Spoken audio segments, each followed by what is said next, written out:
Hello public, আশা করি সবাই খারাপ ভালো সবই আছেন।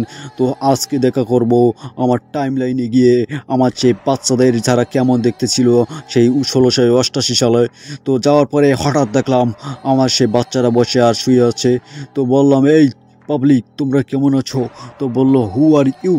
তো আমি বললাম, এই আমি তোমাদের সেই ভবিষ্যতের বস যে কিনা তোমাদের ভিডিও বানিয়ে দেয়।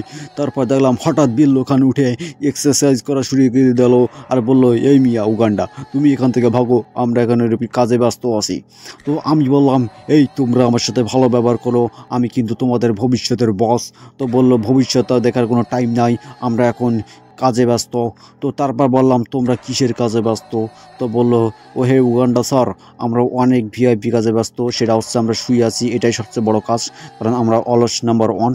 তো তারপর আমরা রামপাটা আমার পিছনের দিকে পাশা দিয়ে বলছে, তুমি এখান থেকে ভাগো, নয়তো কিন্তু দিলাম। আর হঠাৎ দেখলাম সে গরিবের ডিপজল উঠে দৌড়াচ্ছে। আমি বললাম, তোমরা আমার সাথে এমন আচরণ করছো, তোমাদের আমি দেখে নিব। তো তোমরা বর্তমান যুগে চলো, তারপরে তোমাদের যা হবে আমি দেখব কি করা যায়, তোমাদের আমি ন্যাংটো করিয়া সবার সামনে প্রদর্শন করে দিব। হঠাৎ দেখলাম রামপাঠাত সাহেব কি করছে, আমি এটা চোখের সামনে যা হচ্ছে আমি বিশ্বাস করতে পারছি না, কারণ সে একটা পুরুষ হয়ে এখন এসব কি করছে।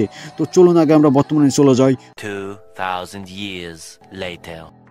তো প্রথমেই দেখলাম রামপাটা বসে আছে, পাশে আছে বিল্লু খান আর পাশে আছে গরিবের ডিপজল।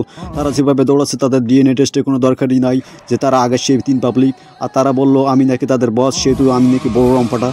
এটা শুনে তো আমি হতবাক। আজকের মতো সবার টাটা।